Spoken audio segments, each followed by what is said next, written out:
여러분들도 믿음 생활을 하면서 하나님에 대하여 섭섭한 마음이 혹시 있었던 적이 있습니까? 만약에 하나님 아버지에 대해서 섭섭한 부분이 있었다면 어떤 부분에 대해서 하나님에 대해 섭섭한 마음을 가졌습니까? 하나님이 불공평하다고 생각이 들어서 좀 섭섭했습니까?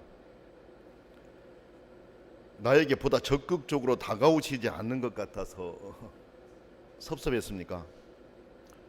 내가 기도를 분명히 드렸는데 아무런 반응이 없는 것 같아서 섭섭했습니까? 아니면 세상의 불의와 악한 자들에 대해 하나님이 벌하지 않으신 것들에 대해서 하나님에 대해 섭섭함을 가져보았습니까? 어떻습니까? 여러분들이 믿음 생활하면서 하나님 정말 좀 섭섭하다 이런 생각을 가진 적이 혹시 있었느냐 한번 물어봅니다.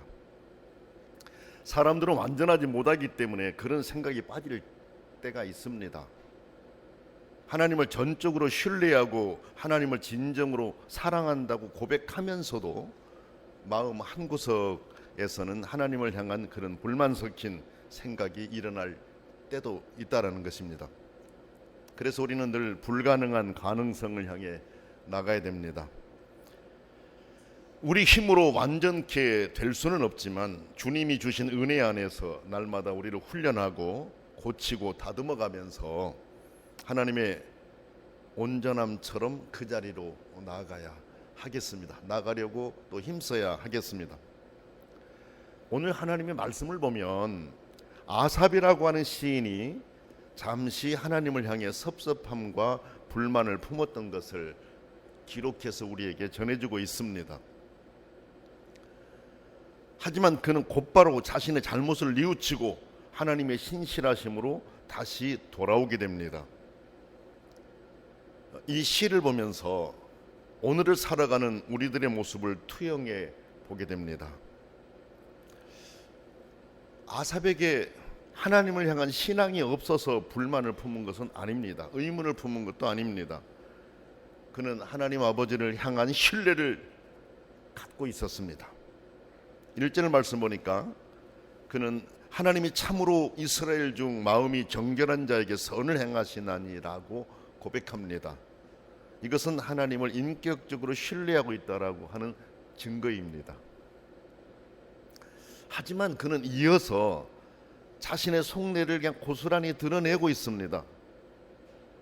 나는 거의 넘어질 뻔하였고 나의 걸음이 미끄러질 뻔하였다라고 2절에서 그렇게 자기 속에 있는 마음을 그대로를 드러내서 고백합니다. 무슨 뜻일까요, 여러분? 세상에서 악하게 살아가는 자들에 대한 하나님의 처리를 이해할 수 없다라는 것입니다. 악하게 살아가는 사람들에 대해서 하나님께서 그대로 두시고 그들이 또 잘되고 하는 것들을 이해할 수 없다라는 것입니다. 악인들이 잘되고 악인들은 고통도 당하지 않고 오히려 그 힘이 더 강하고 그들에게는 재앙도 없이 잘 살아가고 있다라는 것입니다. 악인들이 오히려 항상 편안하고 재물은 더욱 불어난다라는 것입니다. 여기 시인은 이런 이해할 수 없는 사회적 현상들을 바라보면서 불만 섞인 의문을 품은 것입니다. 그 내용이 3절에서 13절에 쭉 나오고 있습니다.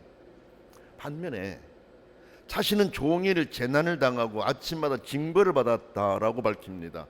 15절에 이것은 의인이 당하는 고난에 대한 고백입니다.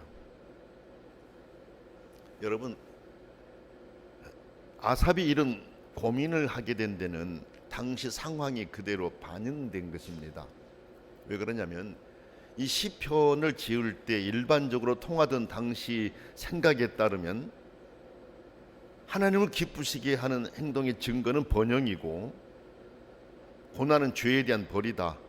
이게 이제 그때 이 시를 쓰던 당시에 퍼져 있었던 그런 그 일반적인 생각이었습니다.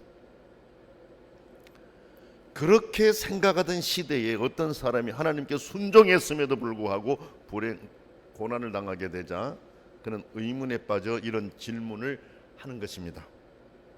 그런데다가 악인들이 형통하여서 뻐기는 것을 볼 때 더더욱 그랬습니다. 여기 오만한 자라고 하는 건 뻐기는 것을 말합니다. 6절을 보게 되면 뻐기며 행세하던 당시 악인들의 모습을 강포가 그들의 옷이다라고 표현을 했어요. 강포가 그들의 옷이다. 여러분, 옷은 일상적으로 항상 입는 것이잖아요. 옷은 항상 입고 다니는 것이잖아요. 그러니까 강포가 그들의 옷이다라고 하는 건 무슨 뜻일 것 같아요? 강포가 그들의 옷이나 되듯이 일상적인 일이 됐다라는 것입니다. 그냥 일상적으로 강포를 행한다라는 것입니다. 8절 이하를 보게 되니까 그들은 낄낄대며 악을 뿌리고 거만하게 을러매며 억누르고 하늘을 쳐다보며 욕설 퍼붓고 혓바닥으로 땅을 휩쓸고 다닌다 그랬어요. 지금 제가 좀 쉽게 지금 번역을 한 것입니다. 그러면서 한다는 말이 하나님이 어떻게 알아? 가장 높은 분이라고 세상을 다 아느냐? 하면서 하나님을 조롱한다라는 것입니다. 그런데도 그런 악인들의 몸은 항상 편하고 재산은 늘어만 간다라는 것이죠. 악인들의 강포함이 일상이 되고 순종하는 사람이 고난을 겪고 있으니 신실한 사람으로서는 이런 의문이 일어날 수도 있었다라는 것이죠.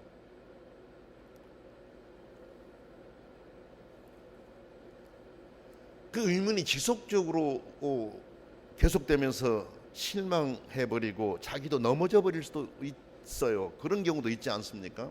그런데 그는 비록 하나님의 공의에 대해서는 그런 의심하기는 했지만 그 마음을 다른 사람들에게 말하지 아니하였고 심지어 말하려고 결심도 하지 않았다라고 15절에서 고백합니다. 하나님이 나에게 어떻게 이렇게 할 수가 있어? 나는 하나님께 내가 얼마나 충성하고 살아왔었는데 세상에 다른 사람과 나를 비교할 때 난 너무 불공평한 것 같아. 이런 생각이 내 마음 안에 막 있었다라는 것입니다. 그러나 그 마음을 표현하지 않았다라는 것이죠. 다른 사람들에게 말하지 아니하였고 심지어 말하려고 내 속에 생각지도 않았다라는 것입니다. 다만 자신 안에 그런 생각들을 하고 있었을 뿐인데도 자신의 마음 안에서 일어나고 있는 이해할 수 없는 그런 현실이 자신을 너무나도 고통스럽게 했다. 16절의 내용이 그렇습니다. 자기가 볼 때 악인들은 저렇게도 잘 돼가는데 하나님께 순종하는 사람이 고난당하는 것을 볼 때 그것이 이해가 되지 않아 그렇게 고통스러웠다라는 거예요. 자기 심적으로.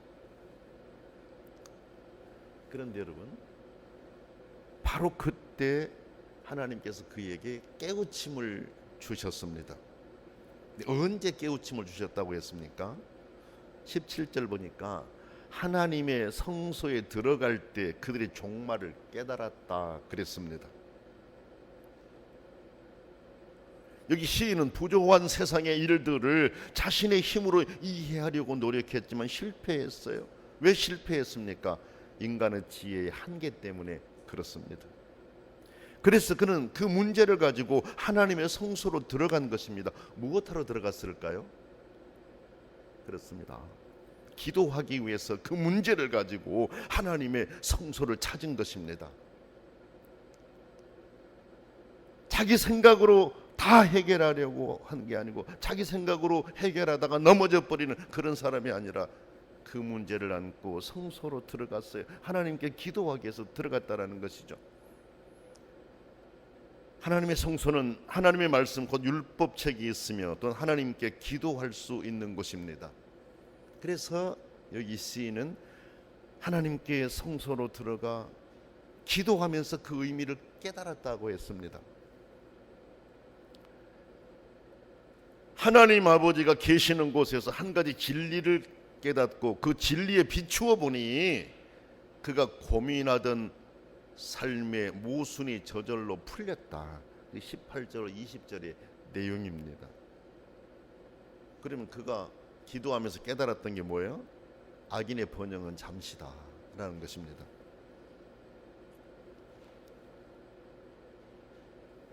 기도자는 자기의 물음에 대한 답을 경건한 자들과 악인들의 종말이 다르다는 데서 찾았습니다. 하나님이 깨우침을 주신 것이죠. 20절 말씀 보니까 이렇습니다. 사람이 잠에서 깨면 본 것들이 사라짐과 같이 하나님이 일어나시면 포악한 자들이 사라진다 그랬어요. 그렇습니다. 우리가 사는 세상도 마찬가지입니다. 악인들의 번영은 잠시입니다. 지금 돌아가는 현실이 우리로 숨이 막히게 하는 것들이 너무나도 많지만 그런 거짓과 술수들은 결코 오래가지 못합니다. 왜 그럴까요? 이 세상을 통치하시는 분이 전지하신 하나님이시기 때문에 그렇습니다. 이 세상을 통치하신 분이 전능하신 하나님이시기 때문에 그렇습니다. 별별 내용으로 국민들을 속이고 국민들을 불안하게 하는 이런 현실들 오래가지 못할 거란 얘기죠. 세계도 마찬가지입니다. 불의를 행하는 오래가지 못합니다.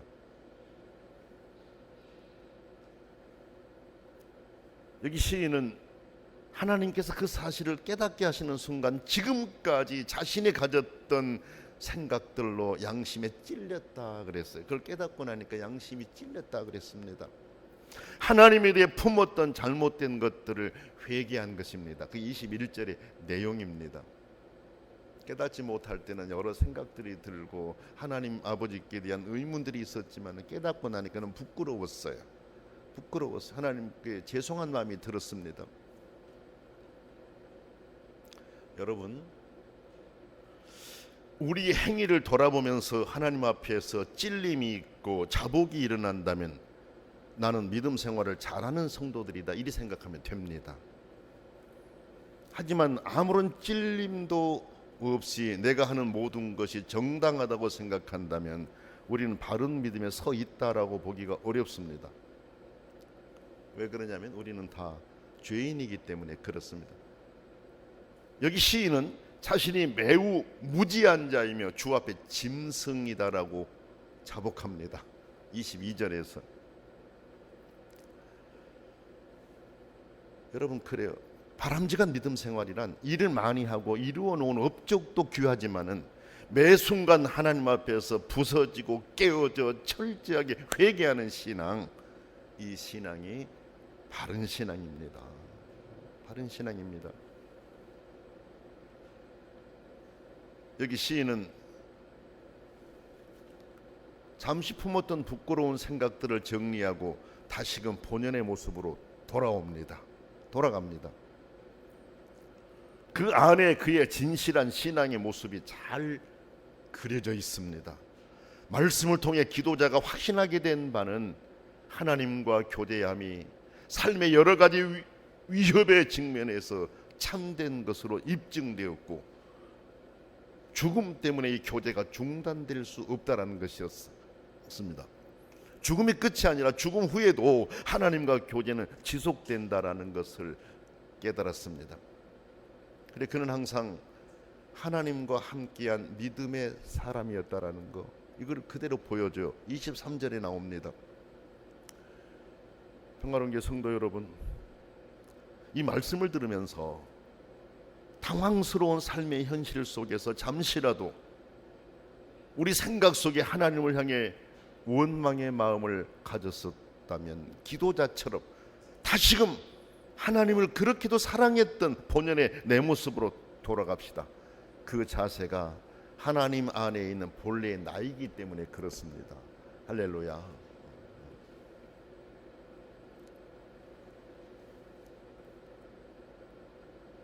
어떤 사람들은 이런 혼란스러운 상황들 때문에 하나님에 대해서 뭔가 좀 의문을 품고 좌절하고 낙심하고 주저앉아버리는 경우도 있잖아요.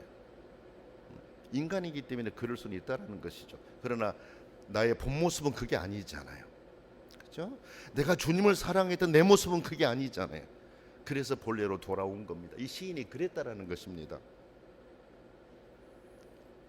여러분, 23절이 우리에게 알려주는 것은 이렇습니다. 기도자는 하나님에게 속하고 기도자가 때로 달아나고 싶은 유혹을 받을지라도 하나님은 그를 굳게 붙드신다. 그렇게 말씀하신 거죠. 여러분, 여기 오른손을 붙드신다라고 하는 것은 명예롭게 하신다는 뜻입니다. 명예롭게 하신다. 하나님이 그렇게 하나님과 함께하는 자를 궁극적으로 명예롭게 하신다라는 말씀입니다. 그렇습니다, 여러분. 우리 하나님은 우리를 오른손으로 붙드셔서 궁극적으로 우리를 명예롭게 하고 우리의 삶을 선하게 인도해 가실 것입니다. 왜? 그분이 내 아버지시기 때문에 그렇습니다. 우리는 이 믿음으로 지금까지 살아왔고 앞으로도 살아갈 것입니다. 하나님이 우리의 인도자이시며 우리의 보호자이시기 때문에 그렇습니다. 우리 안에 이 믿음이 더욱 굳건해지기를 위해서 기도합시다. 그리고 평화로운 교회 모든 성도가 이런 믿음에 서 있도록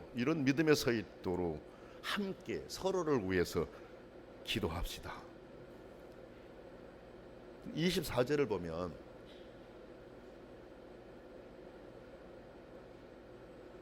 하나님이 영광 가운데에서 나오셔서 기도자를 영접하신 내용이 나옵니다. 설명하면 받아들여 자기와 함께 머물게 하신다 그랬어요. 이런 확신 가운데 기도자는 모든 것을 견디고 모든 것을 내려놓을 수 있었다라는 것입니다. 왜 그래요? 하나님 자체가 기도자의 모든 것이기 때문에 그랬어요. 하나님이 나의 모든 것이다라고 하는 믿음이 있었기 때문에 그랬습니다. 여러분, 이게 늦게 이제 이걸 깨달은 겁니까? 아니요. 원래부터 그런 믿음이 있었어요. 원래부터 그런 믿음이 있었는데 세상 돌아가는 여러 상황들을 보면서 잠시 의문을 품었지만은 곧바로 원래 믿음의 자리로 돌아온 것이잖아요. 그래, 그는 하나님을 전부로 알고 살아갔습니다. 25절의 내용이 그렇잖아요. 그는 하나님이 자신의 반석이시며 영원한 분깃으로 알고 살았습니다. 이렇게 하나님을 사랑하는 사람이었기에 그는 하나님께서 깨닫게 하심을 바로 알아차릴 수가 있었어요. 그래서 여러분, 둔한 영혼은 불행해요. 항상 우리 마음이 맑은 모습으로 준비되어 있어야 돼요. 하나님 아버지의 말씀을 들을 때 그 말씀이 내 심령 깊은 곳까지 다가와서 아멘으로 받아들여지고 그 말씀이 내 삶을 인도해 갈 수 있도록 그렇게 우리의 신앙을 정리해 가는 거, 바르게 믿음의 길을 걸어가는 거, 이것이 필요한 겁니다. 피상적이고 의심스러운 온갖 세상의 부조리들을 보면서 기도자는 하나님 곁에 머물려고 합니다. 그 생각 속으로 계속 빠져들려고 하지 않는다라는 것이죠. 멈추고 하나님 안으로 생각을 고정하고 하나님 안에 머물려고 한다라는 것입니다. 여러분, 사람은요, 한 가지 생각에 빠지게 되면 그 생각으로 계속 몰입해 들어가는 것이 있어요. 몰입해 들어가요. 그리고 한없이 몰입해 들어가면 내 인생에 그게 전부인 것처럼, 그것밖에 없는 것처럼 그렇게 느껴질 때가 있어요. 그거 아니잖아요. 내가 지금 잠시 보는 일부분이잖아요. 그렇지 않습니까? 우리가 살아왔던 과정이 그렇지 않습니까? 앞으로 살아가게 될 우리의 나날들이 그렇지 않습니까, 여러분?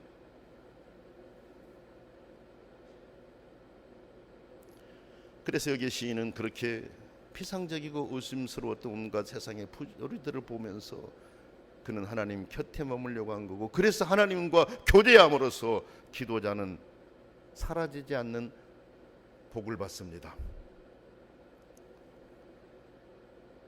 성도 여러분,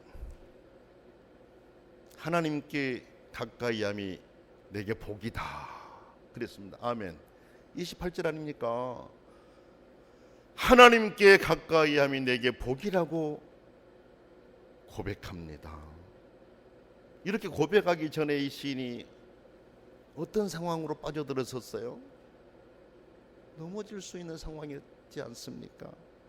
그러나 그게 자기 모습이 아니었으니까 이제 자기 모습 그대로를 갖고 하나님께 선 것입니다. 우리는 항상 하나님과 함께하고 잠시 벗어나도 다시금 하나님께로 속히 돌아가 믿음의 본연의 모습을 회복해야 됩니다. 그리고 나를 사랑하시고 나를 선하게 인도해 가실 하나님의 사랑을 전해야 됩니다. 여러 상황을 들어 우리를 넘어지게 하려고 온갖 생각으로 우리를 유혹할지라도 오늘 시편 기자처럼 하나님께 가까이 함이 내게 복이라는 믿음의 확실함을 붙잡고 주님을 더욱 사랑하며 나아가는 그런 성도들이 되십시다.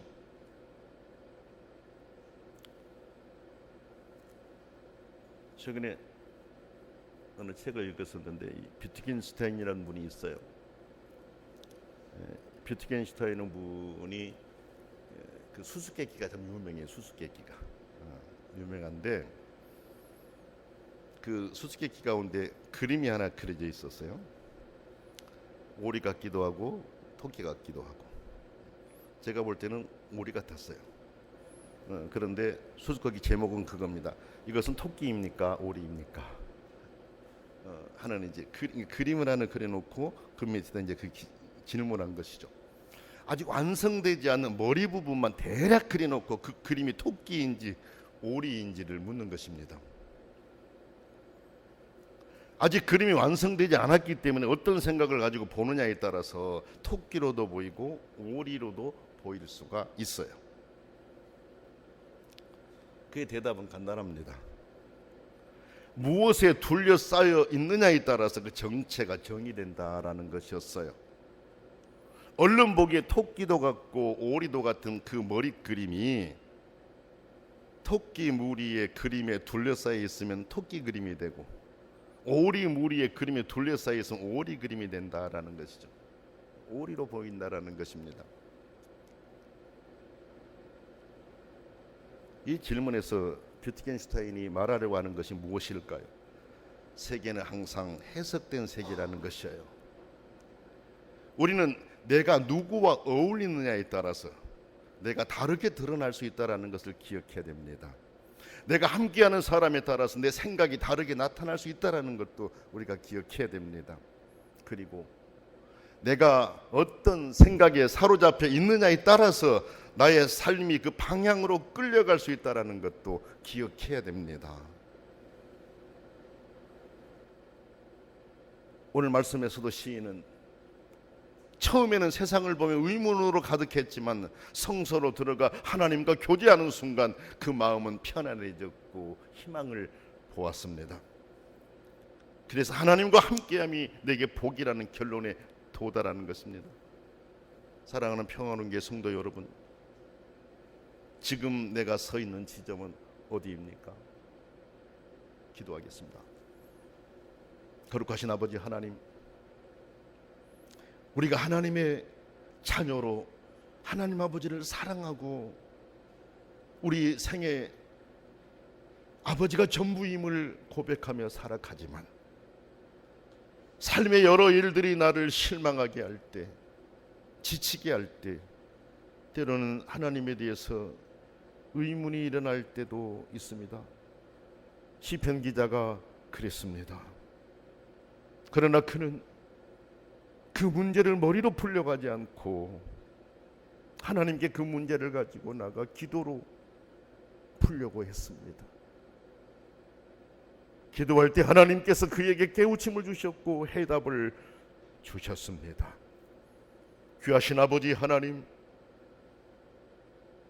시인이 본연의 모습으로 돌아간 것처럼 오늘 저희들 예수 그리스도를 믿고 주님을 사랑하고 주님이 내 전부를 알고 살아가지만 여러 상황이 나를 혼란스럽게 할 때가 있다 할지라도 우리 생각이 항상 하나님 편에 있게 하시고 항상 아버지 말씀에 가까이 있게 하시고 신앙의 방향으로 우리가 정의될 수 있도록 우리의 모든 생각을 주관하여 주시옵소서.